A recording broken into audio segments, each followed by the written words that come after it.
everyone, this is Storm Amateur Staffer and Turbo Regional Staffer Josh Shoemaker here, and I wanted to bring you guys something a little bit different than the typical ball review.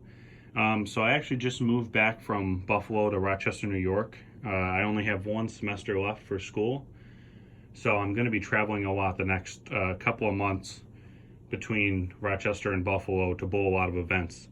So what's going to be really important is ball selection, especially when I'm going to be up there for a day or two at a time, and we'll be bowling on a couple different patterns. So tonight I actually am bowling on the 34-foot Stockholm pattern, and then tomorrow night we'll be bowling a sweeper in a separate center on 45-foot Route 66. So when I'm traveling to tournaments or any event really, it's very important to be wise about your ball selection, and especially if you're going to be bowling on multiple patterns. So I really don't want to have to lug back and forth dozens of balls. So it's really important to kind of trim down your arsenals and get your basics, and that way you can know that you're going to have a decent or at least a good look bowling on all of these different patterns. So I really kind of broke this down into three separate categories. This first bag here is going to be your slower response, more control type balls for the fresh. Then you have your quicker response balls that you can go to after. And then since we're bowling on a short pattern, I also got to bring a bag of urethane. So I'm going to start up here with the halo. It's drilled about 5.5 inches from my axis point. Pretty large first angle, which is standard on most of my bigger ASIMs. This is going to be a real big slow ball that I can go to start on the fresh. Can really keep it in front of me, not have to worry about having to swing the ball too much. It can keep very closed angles, and it's really good for controlling fresh, harder, and longer patterns as well. And then usually the next ball I'll go to after that would be the idle. It's drilled down 3 3/8 from my axis with an 85-degree valve angle. So this is about as strong and slow, responsible layout as you can get on a ball. This one also has a pretty large low hole there, which is going to get it started up a little bit sooner. And this is a great ball to go to after the halo. Still going to let you keep your angles in front of you. You don't have to belly the ball too much, but it's definitely going to be a little bit cleaner and faster down lane than the halo will. And then here's the Pro Motion that I just drilled up. Also has a low hole in it. This is 4.5 by 85, and this is going to be a little bit quicker response than the idle.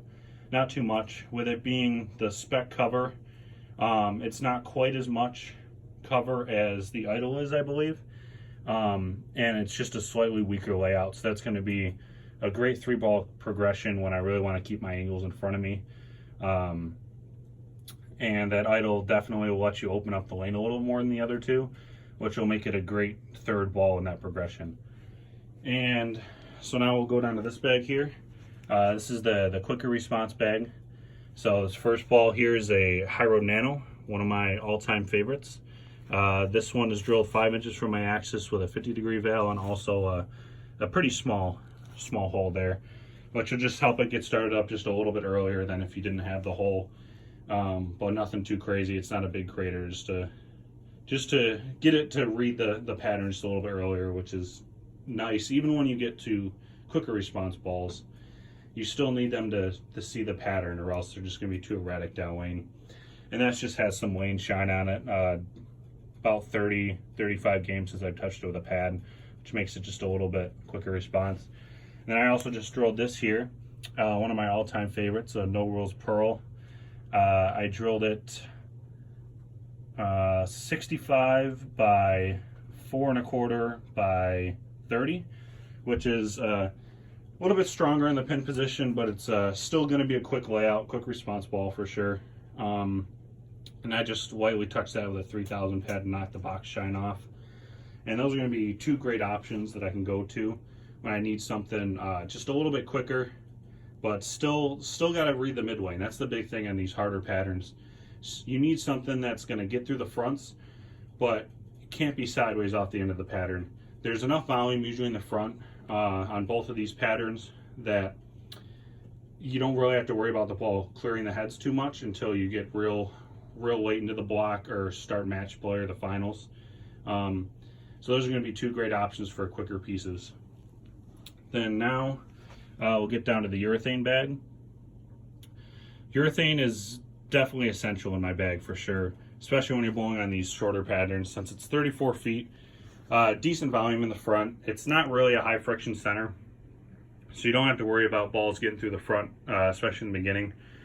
So here, this is my favorite fever pitch that I've drilled so far. This one's also 5 inches from my axis, 50-degree veil angle with a very small blow hole there.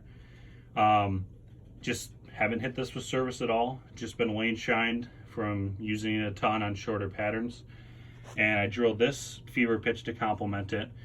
This one's drilled down.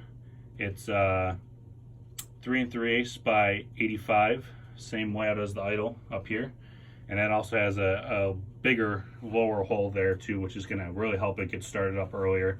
And I hit this with a fresh 2000 pad to start, and it's just a nice progression to go from the stronger one to the weaker one.